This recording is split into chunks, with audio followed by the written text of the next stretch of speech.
7 দিন ধরে গ্যাস সরবরাহ বন্ধ থাকায় চরম ভোগান্তিতে পড়েছে ইউনিয়নের কয়েক লক্ষ মানুষ। ঘটনাটি ঢাকার অদূরে সাভারের আমিনবাজার ইউনিয়নের। যাবে তো আজকে 5-7 দিন ধরে আমরা অনেক কষ্ট আছি। রাস্তাঘাটে চলা যায় না, কিছু করা যায় না, বাসার মধ্যে রান্না যায় না, ভাড়াইটা বাড়িঘর, আমরা অনেক কষ্ট করে রান্তাছি। রান্না করা অনেকই সমস্যা। প্রতিটি ঘরে যেন চলছে এক নীরব যুদ্ধ। বাসার ছাদে কিংবা ছোট্ট আঙিনায় লাকড়ির চুলায় কোনো মতো চলছে রান্নার কাজ। কেউ আবার রুটি আর কলা দিয়ে চালিয়ে নিচ্ছে দিন ধরে। গ্যাস নেই, আমাদের কষ্ট হচ্ছে। মানুষ ছাদেও চুলা দিয়ে রান্না করছে। আমরা কিনে খাচ্ছি, গ্যাস নাই। আজ কতদিন হলো, 5-6 দিনের বেশি, প্রায় সপ্তাহখানেক গ্যাস নাই। শুধু রান্না নয়, সুযোগ বুঝে লাকড়ি ও খাবারের দোকানগুলো বাড়িয়ে দিয়েছে দাম।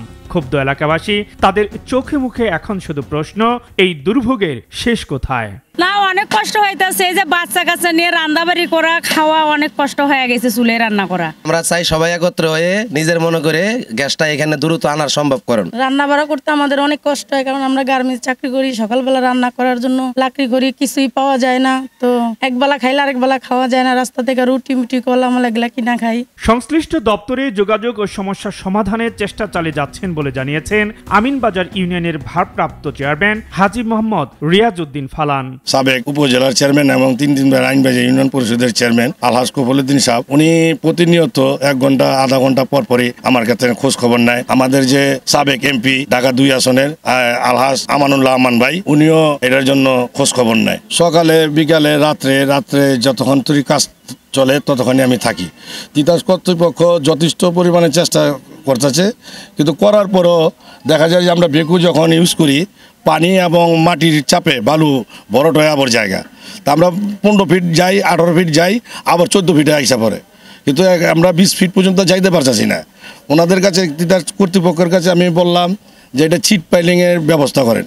তো ওনারা বলছে যে আমরা আরেকটা চেষ্টা করব, পানিটা সেচে মাটি লেবার দিয়ে তোলার পরে যদি না হয় তাহলে ওনারা ছিট পাইলিংয়ের ব্যবস্থা নেবে, এটুকু আমাকে আশ্বাস দিয়েছেন। এদিকে তিতাস গ্যাস কর্তৃপক্ষ আশ্বাস দিয়েছেন খুব শীঘ্রই সমস্যার সমাধান হবে।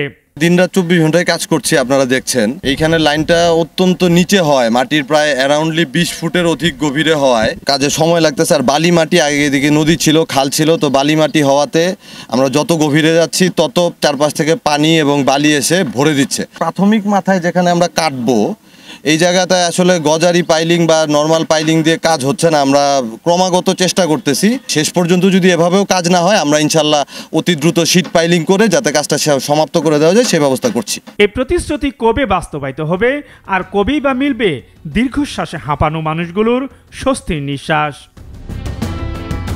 সিরাজুল ইসলাম, বৈশাখী সংবাদ, সাভার।